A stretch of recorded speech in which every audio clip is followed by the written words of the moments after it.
Drone volant. Alors dans cet exercice, on va essayer de simuler et de commander un avion. Alors notre modèle de référence, ça va être un avion du type de celui représenté sur la photo, donc qui est un avion qui est entièrement autonome, qu'on a construit à l'ENSTA Bretagne. Donc un stagiaire, Arnaud Labadie, en collaboration avec Ifremer.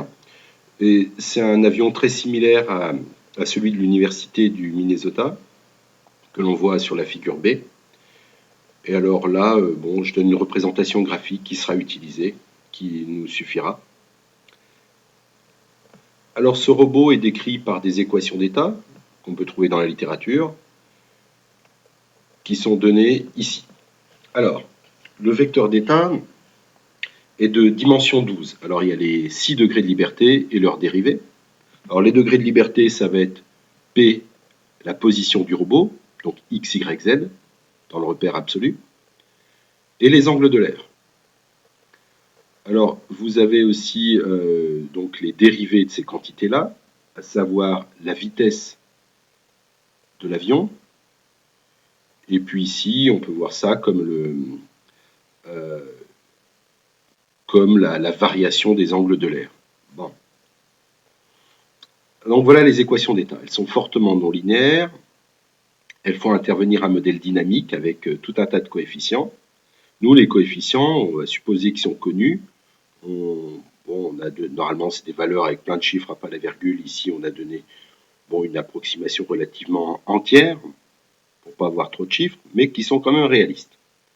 Donc, on arrive ici avec des coefficients. Alors, vous voyez ici, alpha, c'est l'angle d'attaque. Bêta, l'angle de dérapage.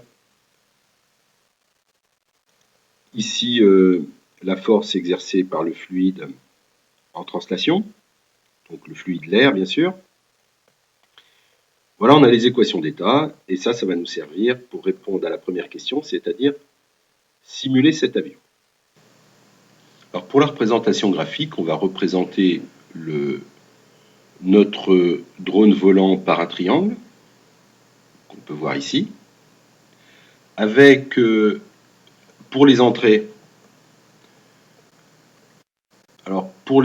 je vais considérer ici un propulseur, donc je vais représenter ça par une hélice.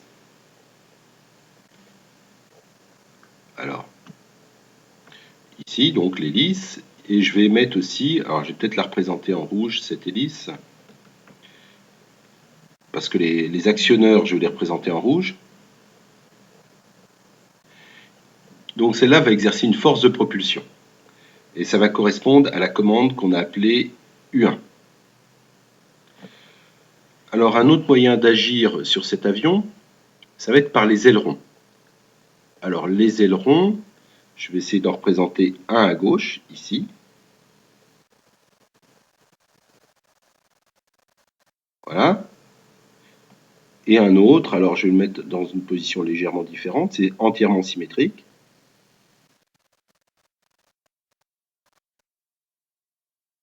Voilà le deuxième aileron.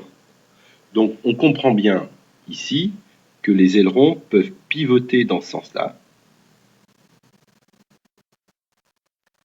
et dans le sens-là. Donc on va avoir trois entrées. Le vecteur U des entrées sera égal à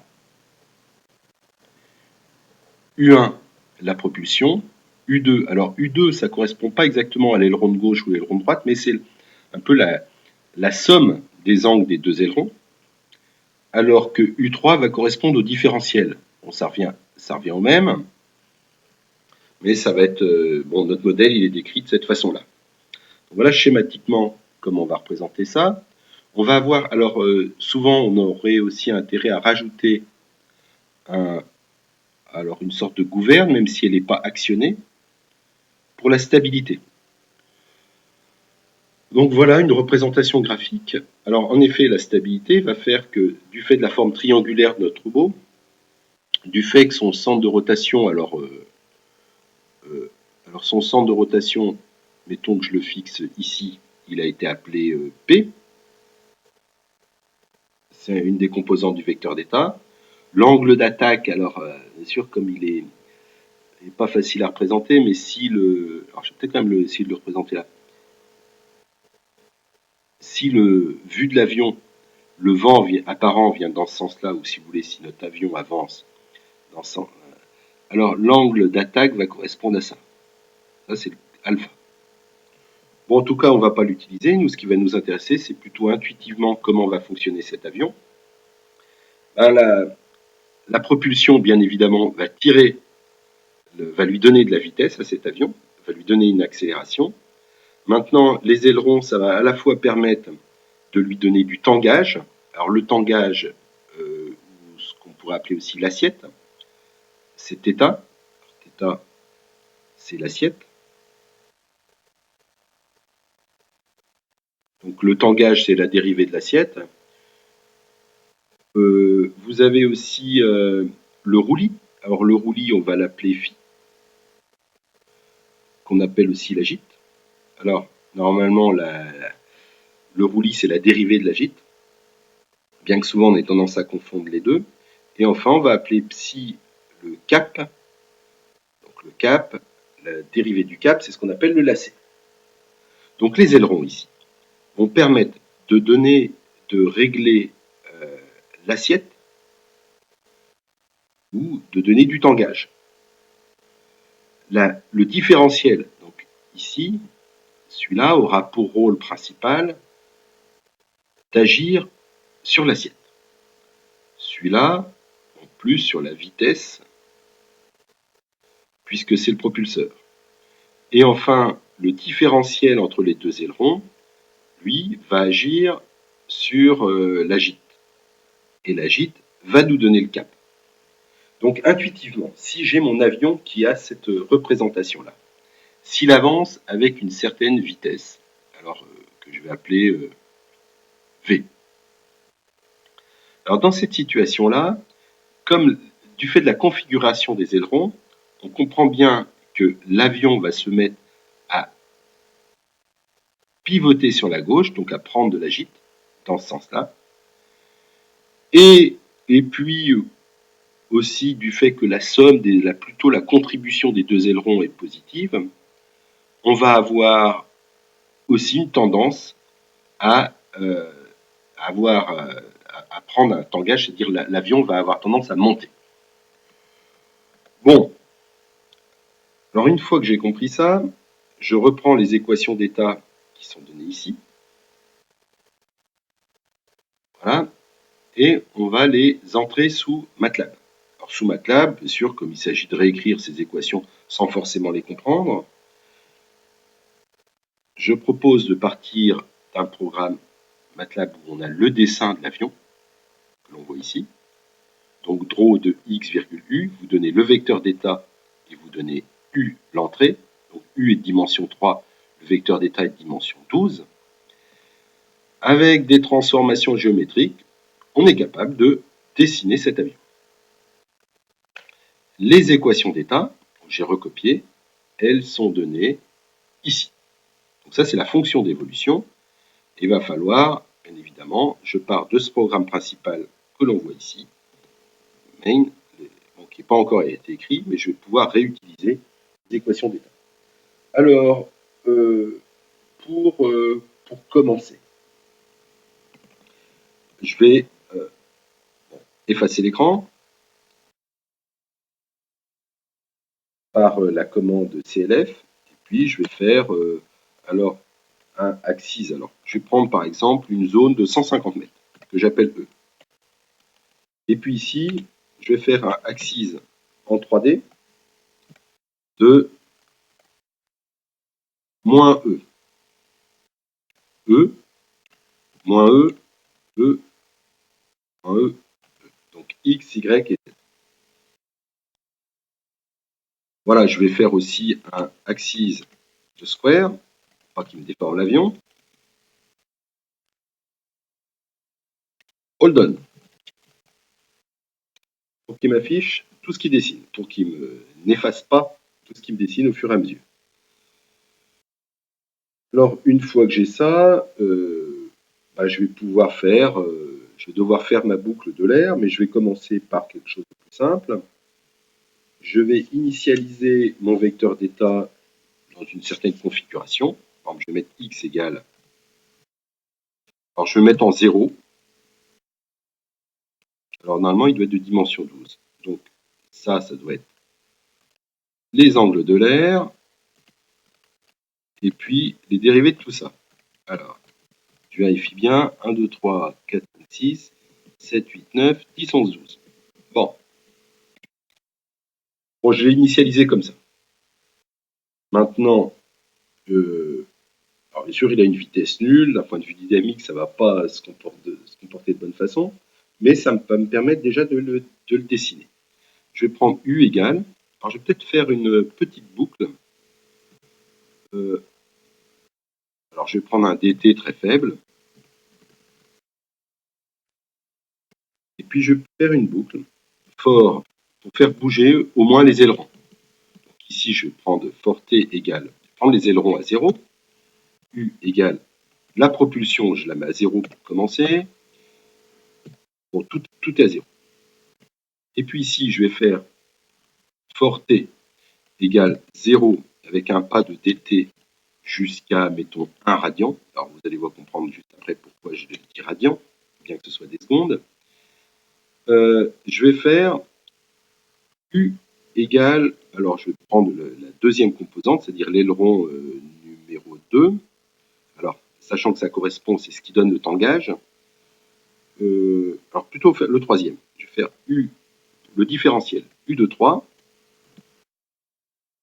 égale U de 3 plus dt.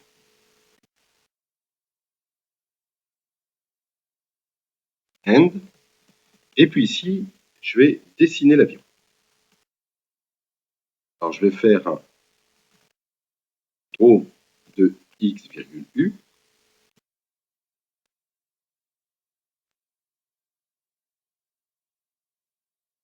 Ici, je pourrais mettre un draw now, mais il doit déjà être dans l'instruction draw. Et je vais pouvoir lancer tout ça. Pas facile à voir, mais comme il m'a tout superposé, voilà.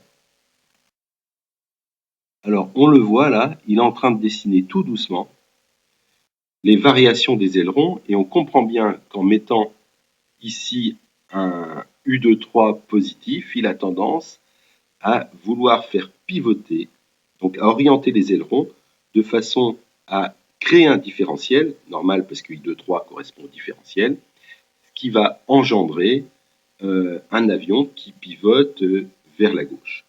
Alors éventuellement, ça peut sembler être étonnant, pourquoi il pivote vers la gauche alors que je l'ai mis positif. C'est, d'après la règle du tire-bouchon, normalement il devrait tourner dans l'autre sens. Alors au niveau de ces conventions, peu importe, je vais me fier aux conventions des équations d'état et du graphisme pour pouvoir faire ma régulation. Donc je pars du principe que c'est pas moi qui ai décidé de ce modèle d'état et des conventions. D'ailleurs, une chose qui est étonnante, c'est que dans ce modèle, alors étonnant, pas complètement, mais dans les conventions, même aériennes, souvent l'axe des aides est orienté vers le bas, comme dans le monde sous-marin. Alors pour vérifier que les équations d'état fonctionnent bien, je vais mettre le robot dans une configuration plausible. Alors, je vais le mettre à une altitude de 5 mètres de hauteur. Alors attention, comme indiqué dans l'énoncé, les aides sont orientées vers le bas. Donc ici, c'est une altitude de 5 mètres lorsque je mets un -5. C'est les conventions prises dans le modèle d'état. Donc ici, je mets les angles de l'air à 0. Je vais mettre une vitesse. Alors là, ces trois-là, c'est le vecteur vitesse. Le vecteur vitesse suivant x, suivant y, puis suivant z. Donc suivant x, je vais lui mettre une vitesse, par exemple, de 30 mètres par seconde. Alors, il faut savoir que pour ce type de robot, une vitesse type, oui, ça peut être 30 mètres par seconde ou 20 mètres par seconde. Bon, donc là, au moins, il peut voler. Si j'avais mis à 0, il n'aurait pas pu voler. Donc là, il est dans une... il a même suffisamment de vitesse pour avoir aucun problème pour prendre du tangage ou de l'assiette. Alors, une fois que j'ai ça, je vais donc faire une sorte de boucle de l'air. Alors, pour le DT, je vais mettre quelque chose de, pour des raisons de temps de calcul, mettons, de beaucoup plus grand, DT de cet ordre-là. Alors, je vais peut-être pas prendre une échelle, je vais peut-être prendre une échelle de 30 pour le voir démarrer. Et puis ici, je vais mettre une commande U qui correspond au fait que, par exemple, je n'accélère pas. Je ne prends pas de tangage. Donc ici, je mets 0. Mais je vais chercher à tourner. Donc ici, je vais mettre par exemple 0,1.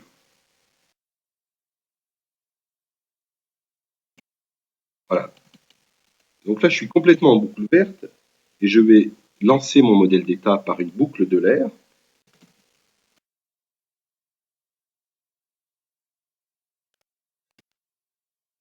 Et je vais essayer de voir ce que ça donne. Je lance.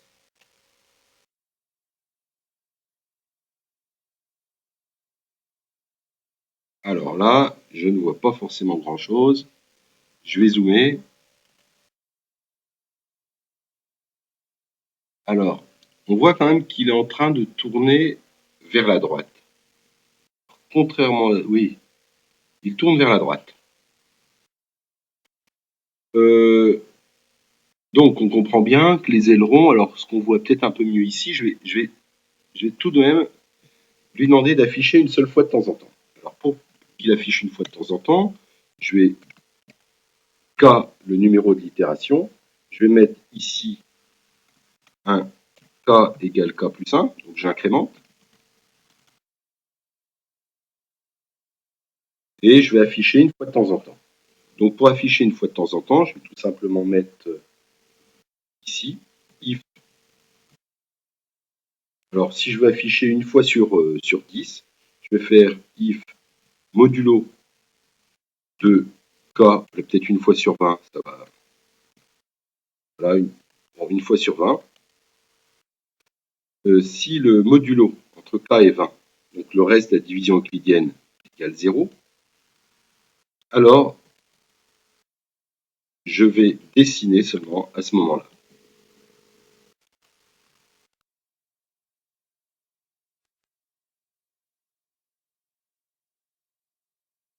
Alors, qu'est-ce que je peux voir là? Je peux voir qu'en effet, les ailerons sont tournés d'une façon qui me fait penser qu'il va pivoter vers la droite. Donc jusque-là, tout semble à peu près cohérent. Si maintenant, alors je vais effacer ça, si jamais je lui mets ici 0, puis ici 0,1, ben, il devrait normalement, peut-être quelque chose de plus fort, allez 0,2, peu importe. Qu'est-ce que je vais voir? Alors ça me permet de repérer les conventions pour les signes de mes ailerons. Donc là, ils sont orientés vers le bas, et en faisant ça, on comprend bien que, vu la position des ailerons, qu'il va en effet piquer. Si je veux le faire aller dans l'autre sens, il va falloir que je mette une commande négative, par exemple à moins 0,2. Et en effet, on remarque qu'il monte vers le haut. Alors, à quel point il est capable de monter vers le haut, à quel point il va être réaliste, bien sûr, on peut le simuler pendant 10 secondes. Je vais mettre ici quelque chose de beaucoup plus grand. Je le lance. Alors là, on voit quand même, il commence à décrocher. Alors, je zoome pour voir un peu ce qui est en train de se passer. En effet, au-delà d'une certaine altitude, surtout qu'il n'a pas du tout de propulsion.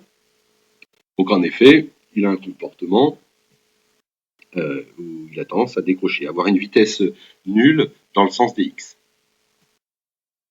Si je lui donne de la propulsion, ça va peut-être mieux se passer. Alors, pour donner de la propulsion ici, je vais mettre une force de 10 newtons. Alors 10 newtons, c'est le maximum qu'on peut mettre sur ce type d'avion. Hop, là, il est en train de nous faire un looping.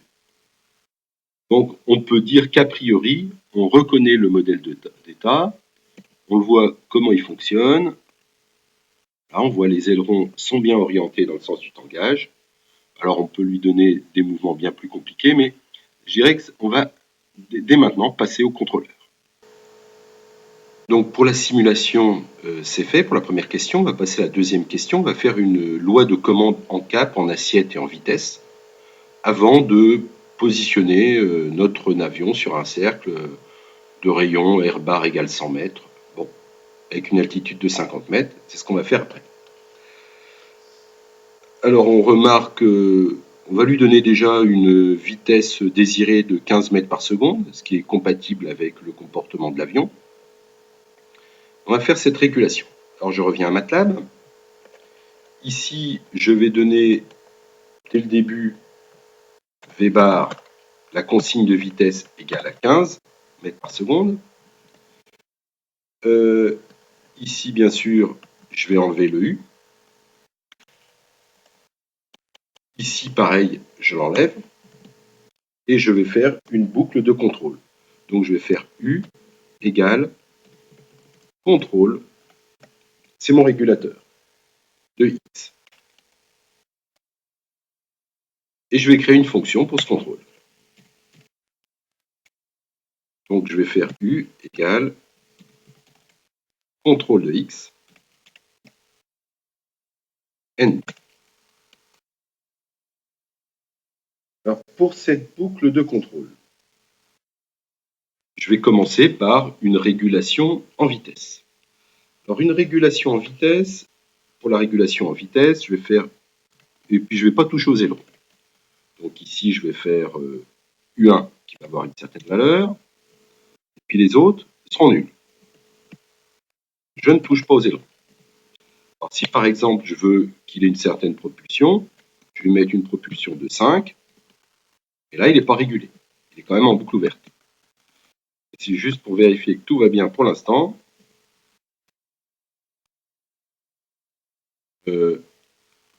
Alors, U égale contrôle de X, il me dit qu'il n'utilise pas. Pourtant, il l'appelle bien là. Bon, logiquement, je vais le lancer. Bon, il a l'air de fonctionner.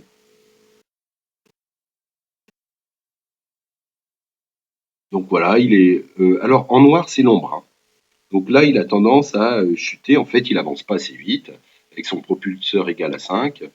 Et puis ses ailerons, alors on ne sait pas trop comment ils sont, je vais quand même les regarder. Mais normalement, les ailerons, ils sont bien à l'horizontale. En effet, j'ai mis U égale 0. En tout cas, il a tendance à plonger. Donc là, il n'y a pas de régulation. C'est juste pour vérifier que ma boucle, au moins d'un point de vue informatique, ça fonctionne. Alors, je vais pouvoir appliquer une commande proportionnelle pour le faire avancer à une certaine vitesse avec saturation. Parce que il est, comme indiqué dans l'énoncé, ici, U1, c'est le propulseur, il est forcément positif et il va être compris entre 1 et 10. 1 et 10 newtons. Alors, qu'est-ce que je peux faire comme type de commande? Alors, je vais faire une commande proportionnelle avec saturation. Pour ça, je vais mettre... Alors, une commande proportionnelle avec saturation me dit que le propulseur, alors U1, alors U1 pour la propulsion. Alors, je vais avoir tendance à faire un V bar, la vitesse voulue, moins la vitesse réelle. Alors, la vitesse réelle, je vais prendre moins la norme de V, par exemple, ou moins Vx. Bon, ici, je mets la norme de V, peu importe. Alors, pour ça, si je fais une commande proportionnelle, je pourrais avoir ça. K fois ça. Mais là, rien ne me garantit pour une grande erreur. Vous comprenez bien que je vais saturer mes propulseurs. Et ça, je veux éviter. Ou alors, je vais me retrouver avec un U1 négatif, ce qui n'a pas de sens. Alors, le mieux, c'est de passer par une fonction de saturation. Et la fonction de saturation la plus utilisée, c'est l'arctangente. Alors, je vais mettre un arctangente de ça.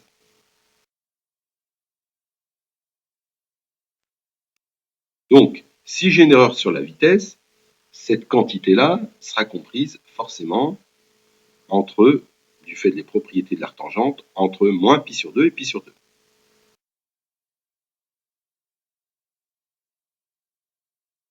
Donc, pour normaliser ça, je multiplie par un 2 sur pi. Ça, l'ensemble sera compris entre moins 1 et 1. Si je lui rajoute 1,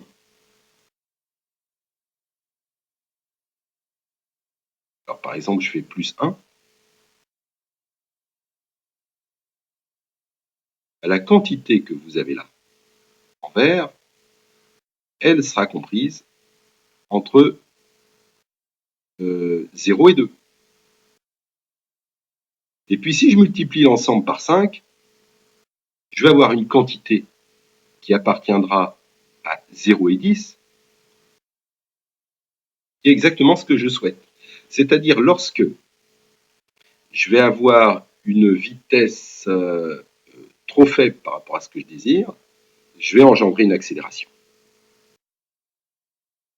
Donc, qui sera maximale lorsque cette erreur est grande. Dans ce cas-là, je vais mettre les propulseurs à fond.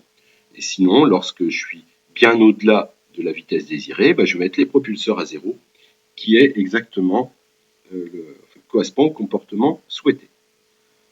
Donc ici, je vais sous MATLAB et je vais faire ici 5 multiplié par, alors là pour le contrôle en vitesse, 1 plus 2 divisé par pi,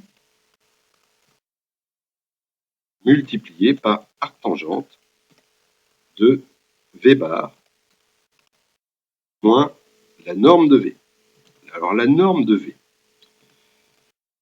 La norme de V, ça correspond au vecteur d'état x entre, alors ici je vais peut-être le rappeler ici, V, c'est le vecteur qui m'intéresse.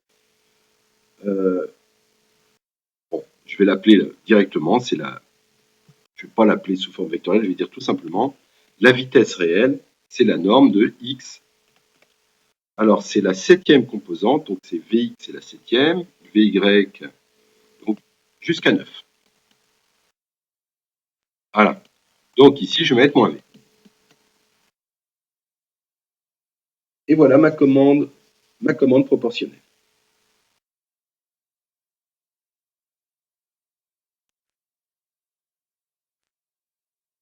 Je lance. Bon, il y a toujours le même phénomène parce qu'il avance pas assez vite. En tout cas, on a maintenant une régulation en vitesse. Alors maintenant, on va passer au réglage de l'assiette. Alors, en ce qui concerne l'assiette, l'avion, je le représente comme ça. Voilà. Ici, l'empennage. Les ailerons, bon, je vais les représenter ici, par exemple, en rouge. Le propulseur ici, il me sert au réglage de la vitesse. Voilà mon avion. Alors moi, ce que je souhaite, c'est avoir un angle θ bar, alors qu'ici, il a une assiette de θ. Donc bien évidemment, si je veux appliquer une commande proportionnelle, je vais avoir tendance à dire U2 égale θ bar moins θ. Je fais l'erreur en cap, et puis je pourrais tout simplement dire que U2, c'est une constante, K, fois θ bar moins K2, θ bar moins θ. Bon, or, il y a toujours ces problèmes de saturation. En effet, l'angle qui est ici, on peut très bien comprendre qu'il doit être compris entre, mettons, plus ou moins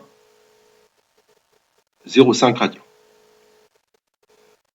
Donc lorsque je veux tourner, prendre le plus de temps gage, je vais intérêt à mettre moins 0,5 et plus 0,5.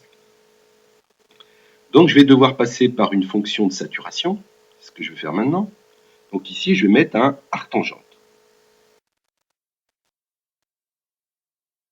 Comme ça, je vais saturer à plus ou moins pi sur 2. Donc cette quantité est comprise entre plus ou moins pi sur 2. Donc si jamais je multiplie par 2 sur pi, la quantité qui est là est comprise entre moins 1 et 1.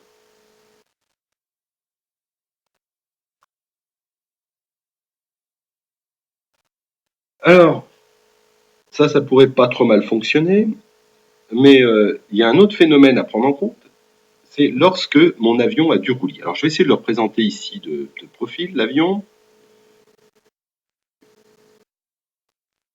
Alors, vue de l'arrière, vous avez ici l'empennage, vous avez ici, donc qui n'est pas contrôlé, l'hélice. Alors je vais essayer de la représenter alors, en rouge, l'hélice qui est devant, mais nous on voit de derrière, hein. Et puis nos ailerons qui sont là.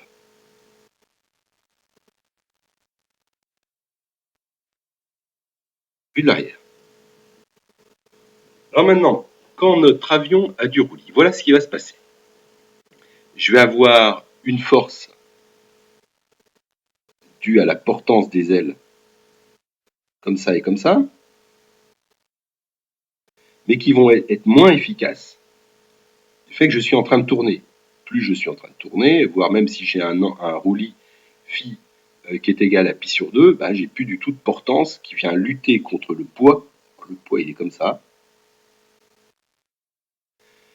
Donc, on va dire que je perds en efficacité avec le sinus de cet angle phi. Donc, pour pouvoir compenser ça, je vais agir sur les gouvernes de profondeur, ou si vous voulez, sur les ailerons. Donc, je vais donner du U2 en fonction du sinus de phi. Donc, je vais venir corriger ça.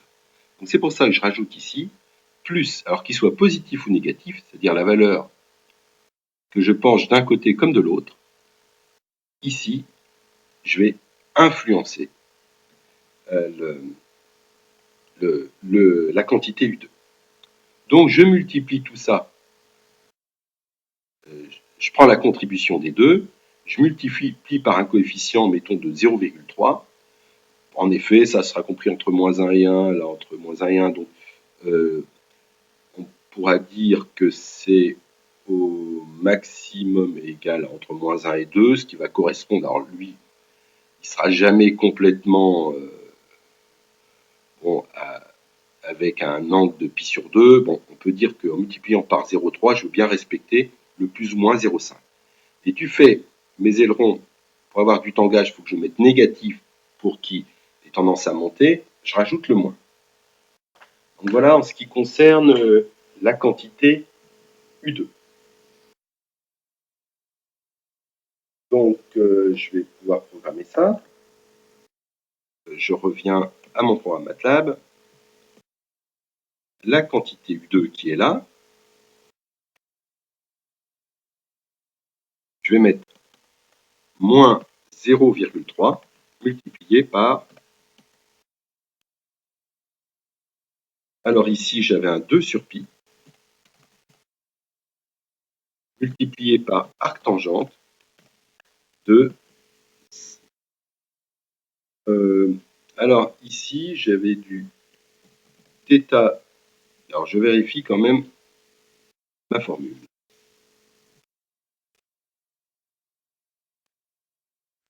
Alors ici quand même, le θ, alors là, la fonction arctangente, elle va avoir cette allure-là. Alors je vais essayer de la représenter à nouveau là.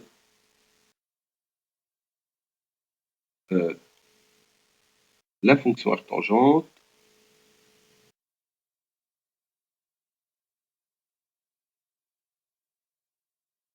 elle a cette allure-là.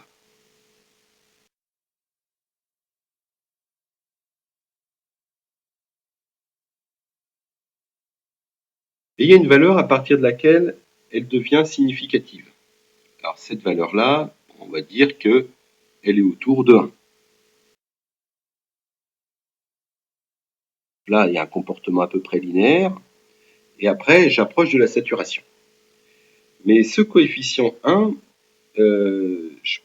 bon, c'est un peu la quantité à partir de là je suis autour de 0, enfin à partir de laquelle je souhaite qu'elle soit significative. Donc, si je veux que cette quantité-là soit non pas égale à 1, mais par exemple à 1/5, il va falloir que je multiplie ici par 5. Alors ça veut dire quoi? Ça veut dire que lorsque cette quantité-là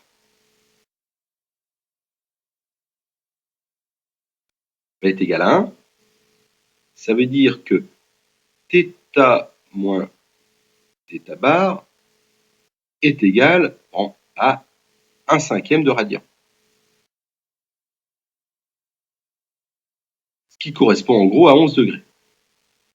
C'est-à-dire que je commence à faire, à corriger mon cap, c'est-à-dire de façon significative lorsque j'ai une différence de 11 degrés.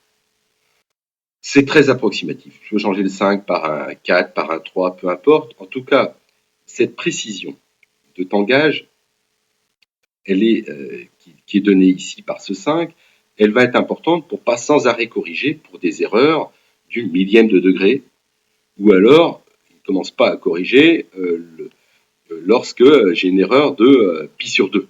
Donc ça, c'est une sorte de compromis que je donne par le coefficient 5. C'est pour ça que dans ma loi de commande, je vais rajouter ici, multiplié par 5 fois θ bar moins θ. Alors, j'ai encore pas donné la valeur de θ bar, mais il va falloir que je rajoute aussi plus une valeur absolue de sinus de phi.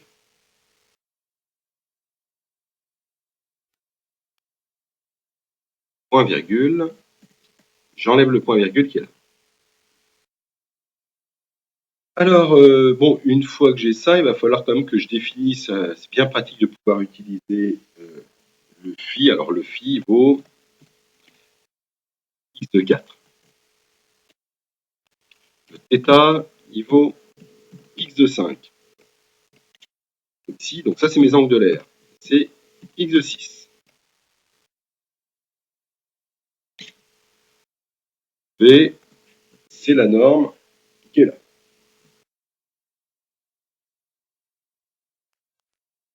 Là, je vais par exemple mettre un θ bar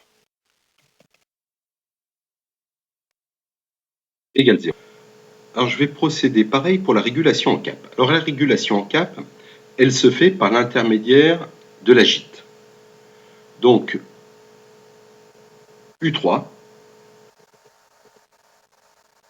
je vais procéder de la même façon.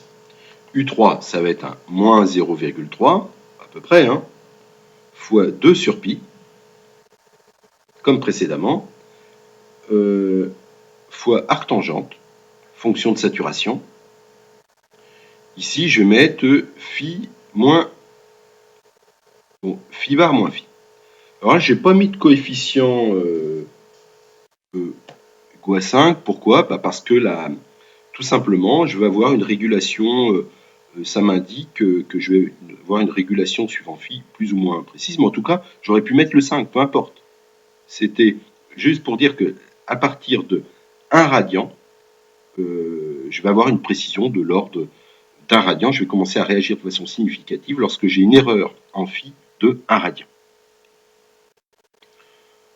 Alors voilà pour cette commande U3, mais que choisir pour phi bar?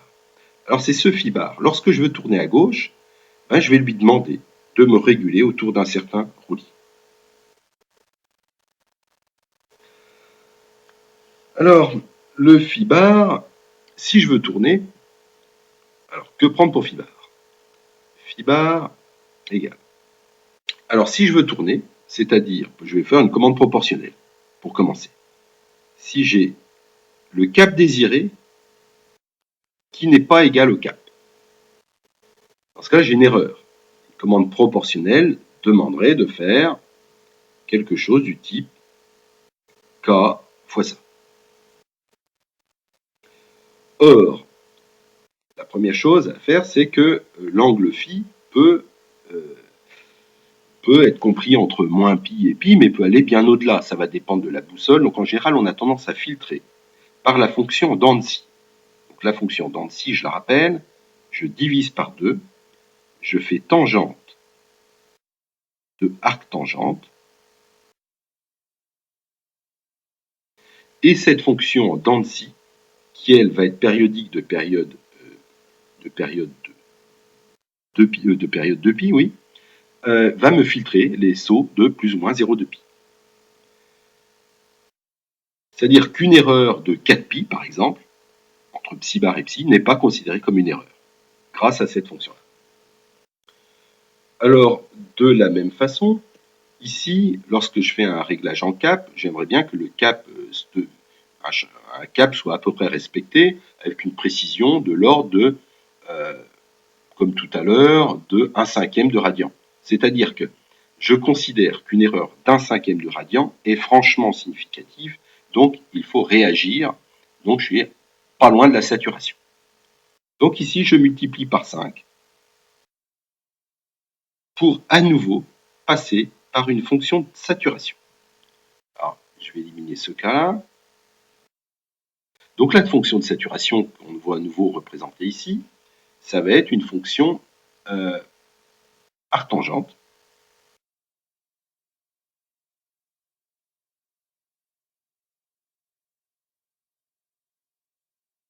Arctangente de ça.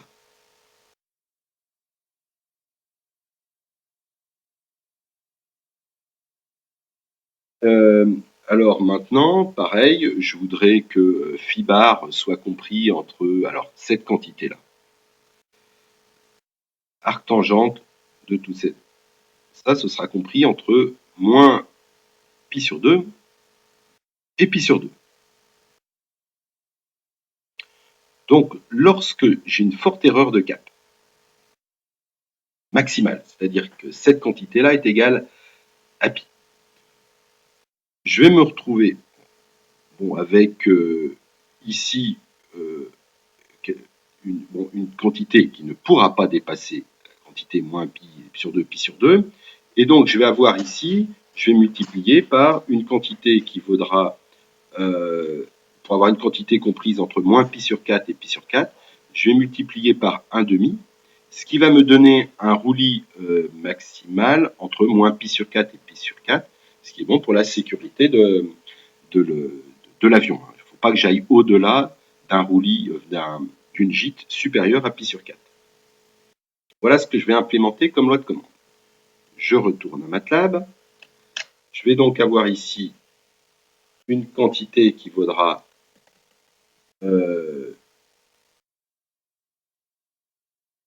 alors arctangente de phi bar moins phi.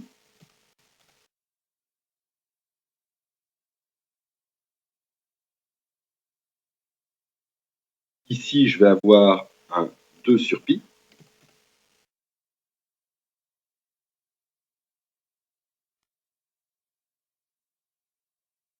Bon, ici, je multiplie par un coefficient, comme au-dessus, de 0,3. Et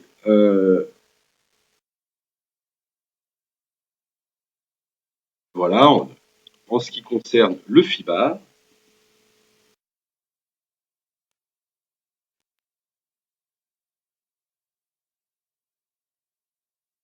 ça va être égal, comme écrit précédemment, 0,5 multiplié par arctangente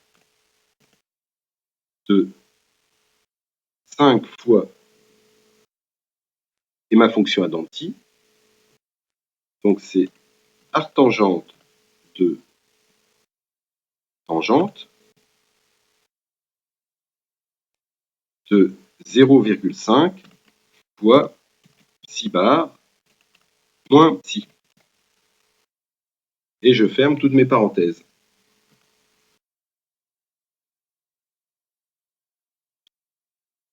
Je mets un point virgule. Alors là, il me sort. Voilà, je dois avoir assez de parenthèses.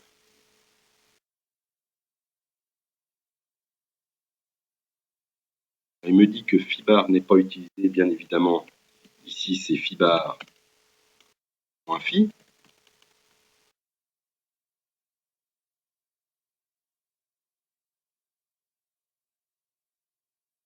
Et il va falloir que je déclare mon psi bar. Alors, psi bar, ample est égal à 1 radian.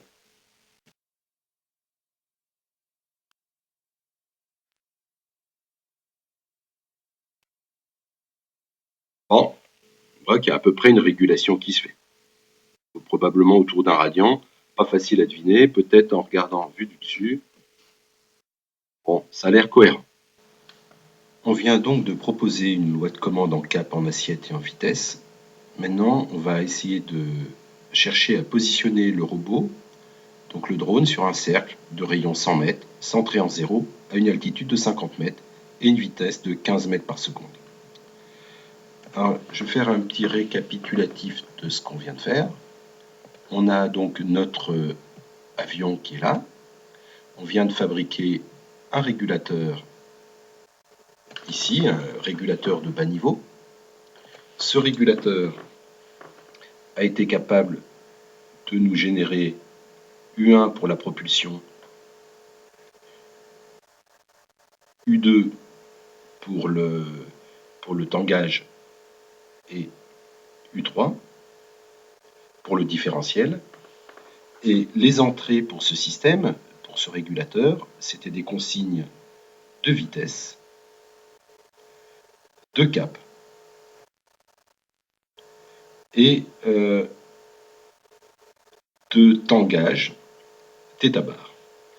Maintenant, il va nous falloir rajouter un autre élément que je vais rajouter devant, ici, qui sera un régulateur par champ de vecteur. Donc ce nouveau régulateur qu'on place devant aura pour entrée le rayon du cercle, R bar, toujours éventuellement la vitesse V bar, et ici l'altitude Z bar pour le cercle. Donc en ce qui concerne ces deux régulateurs, ils fonctionnent tous les deux par retour d'état, c'est-à-dire que je suppose à la fois pour le premier, mais à la fois pour le deuxième, que je mesure entièrement l'état. Donc ici et là, je suppose, excusez-moi, voilà, je suppose que je mesure X l'état, donc à la fois la position, par exemple par un GPS, les angles de l'air, etc. et la vitesse. Ce régulateur en rouge, c'est le contrôleur qu'on appelle souvent le inner contrôleur, donc c'est-à-dire la boucle de bas niveau, et celui-là va fonctionner par des champs de vecteurs. Donc je vais expliquer maintenant de quoi il s'agit, je vais essayer de représenter ça comme ça, et je vais essayer de représenter ce champ de vecteurs. Et ce champ de vecteurs va être paramétré par R bar, V bar et Z bar, et à chaque point de l'espace. Donc ici, c'est uniquement la composante P qui va nous intéresser, c'est-à-dire Px, Py et Pz du vecteur d'état. Et à chaque point d'espace, je vais associer un champ de vecteurs qui va correspondre à un V bar, un psi bar et un θ bar, de façon à pouvoir effectuer ma boucle de bas niveau. Donc, je vais essayer quand même de donner l'idée de ce champ de vecteurs et je vais m'intéresser plus particulièrement à la génération du cap en fonction de la position de l'espace et aussi de l'angle de tangage à avoir. On comprend bien que la vitesse elle est recopiée telle qu'elle ici et j'aurai rien à régler au niveau du champ de vecteur.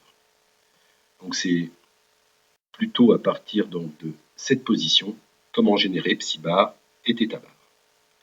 Alors, je vais essayer de représenter ça d'une certaine autre façon ici. Je vais dessiner, par exemple, en vert, le cercle à suivre, vu du dessus.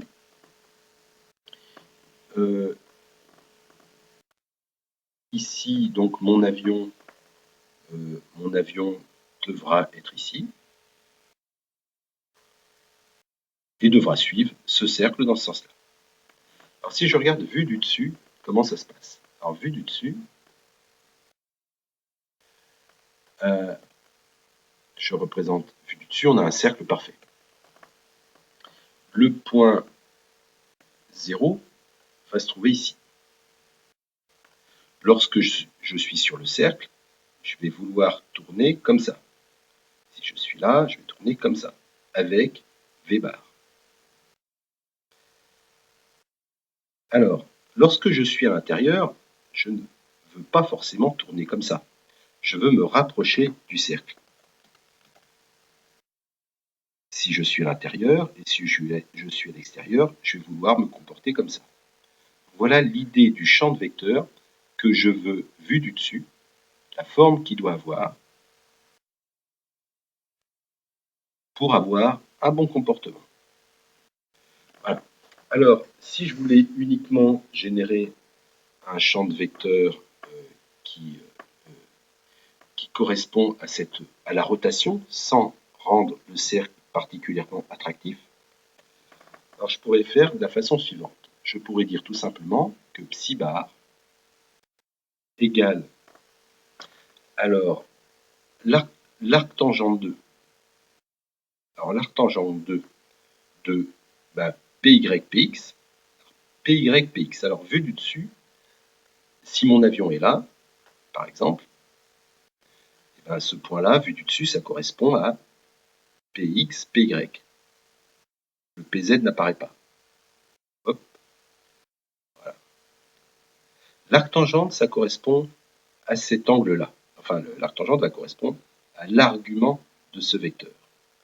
Voilà ça. Donc ce vecteur-là, qui est en fait indiqué par ça. Si je lui rajoute à cet angle plus pi sur 2, eh ben, ça va me le faire tourner, ça va me donner cette direction-là. Et donc, ça va me générer, si j'applique en tout point, un champ en rotation de ce type-là. Mais maintenant, je veux le rendre attractif. C'est-à-dire que je veux le corriger en rajoutant un terme qui dépend de l'erreur. Alors, l'erreur, c'est la distance à mon cercle, c'est-à-dire px au carré plus py au carré moins r bar. Voilà, ça c'est l'erreur. Et ça, je vais le faire passer par une fonction de saturation. C'est pas parce que je suis loin que je vais me rapprocher plus vite. Je vais le faire passer par une fonction de saturation qui correspond à l'arc tangent, comme on fait classiquement. Et puis ça, je vais tout simplement le diviser par 50 pour atténuer cette influence. Pas parce que je suis à 1 mètre du cercle que je dois me rapprocher de façon exagérée. Donc ici, je prends en compte la manœuvrabilité de mon avion, la précision du GPS, et bon, je veux suivre, je veux commencer à avoir ma fonction de saturation qui s'applique à partir de 50 mètres, pas de façon particulière avant. Alors ça, c'était vue du dessus. Maintenant, si je raisonne vue de profil. Vue de profil, mon cercle en noir, alors mon cercle en vert, vue de profil, ça va correspondre à un segment. Voilà. Et donc, non seulement il va falloir, si jamais je suis en dessous de ce segment, il va falloir que je mette un θ bar. Alors, si je suis là, au-dessus, je vais mettre un angle de tangage θ bar plutôt vers le bas. Si je suis à la bonne hauteur, un tangage plutôt nul. Et ici, un tangage ou plutôt une assiette, plutôt vers le bas, plutôt nul. Et puis ici, c'est pas parce que je suis loin que je vais exagérer. Je ne vais pas engendrer des manœuvres dangereuses de ce type-là. Non, je vais saturer à nouveau. Donc θ bar, hop, θ bar. Et ici, une certaine continuité. θ bar et θ bar. Voilà le champ de vecteur en ce qui concerne le réglage de l'assiette. Donc ici, à nouveau, je vais tout simplement dire que θ bar est égal. Alors je vais faire z bar moins z. Je vais le saturer alors avec arctangente. Une précision de l'ordre de 10 mètres, donc je vais mettre un 10 là-dessus. Et puis ici, un petit coefficient. Alors, je ne sais pas quoi mettre, mais on comprend bien que ça va aller à pi sur 2.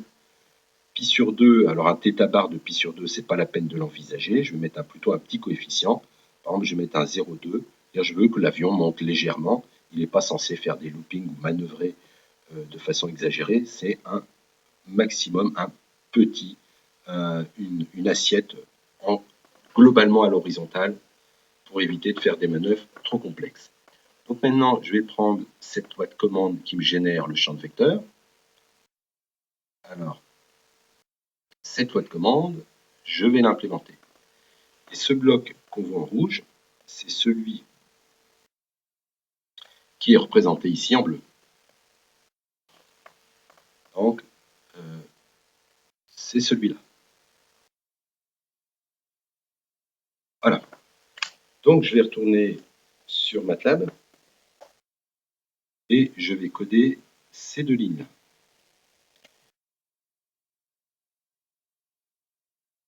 Alors, je ne les vois plus. Voilà, elles sont là.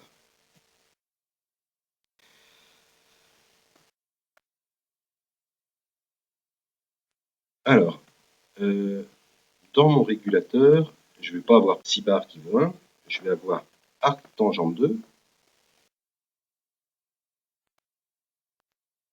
de x de 2, x de 1, donc ça correspond à px, py,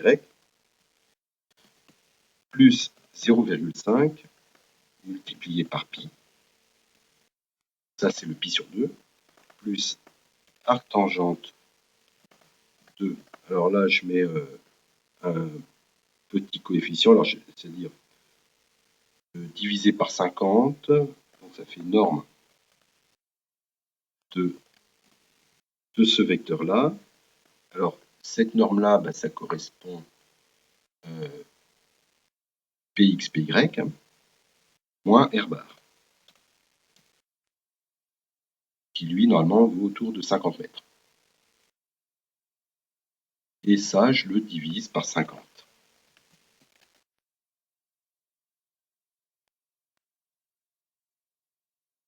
Voilà pour psi bar. Maintenant, le deuxième, c'est le θ bar. Alors, le θ bar, il est là. θ bar, c'était 0,2, alors à moins 0,2, multiplié par arc tangente, la fonction de saturation, fois 0,1 parce que c'est divisé par 10, fois z bar moins z.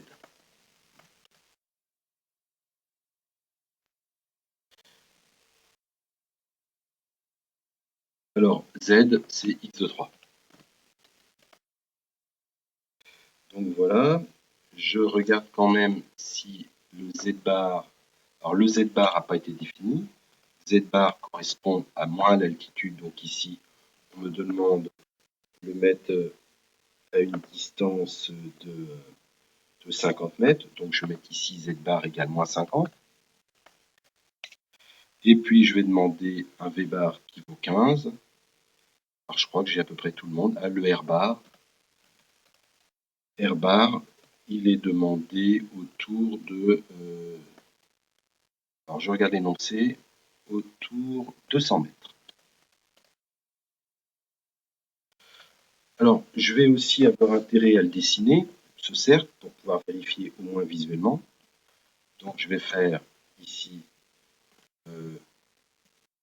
alors je vais le tracer à ce niveau-là. C0. Alors, C0, ça va être le cercle. Ensuite, je vais faire une boucle. For T1 égale 0 avec un pas de 0,1 jusqu'à 2 fois pi.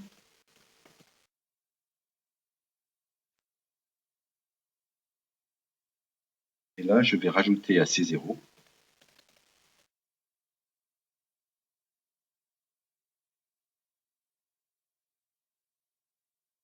je vais lui rajouter le cercle, c'est-à-dire R bar. Hop, ah oui, il a été défini après.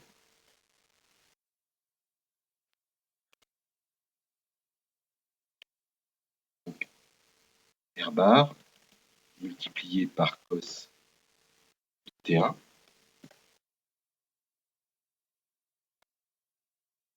Point virgule. Alors ici, crochet.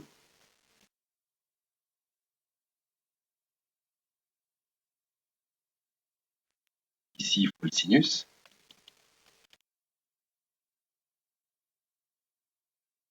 Et ici, l'altitude, c'est-à-dire moins Z bar. Et puis ensuite, je vais faire un plot 3 de C0. Alors, les abscisses.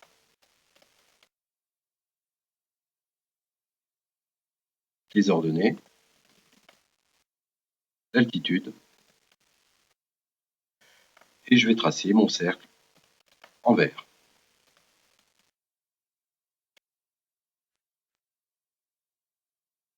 Je le lance.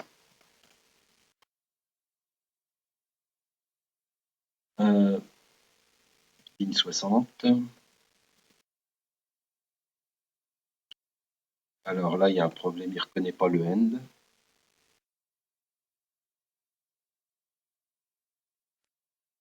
Voilà. Je le relance. Alors là, il y a un problème au niveau du cap. Il ne suit pas le cercle. Donc, ah bah déjà, je vois une erreur là. Ah bah oui, ici, c'est une parenthèse là. Bon, par contre, celle-là, elle est inutile.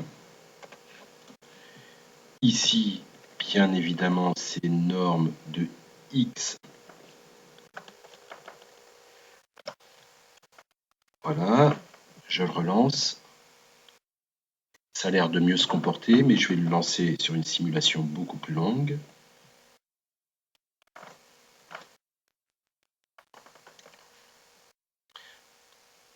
Là, on voit l'ombre en bas.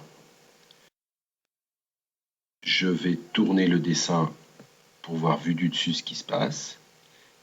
Il part bien de l'origine, vient rejoindre à peu près le cercle, avec une précision qui est loin d'être parfaite, mais qui peut suffire vu la loi de commande qu'on lui a donnée.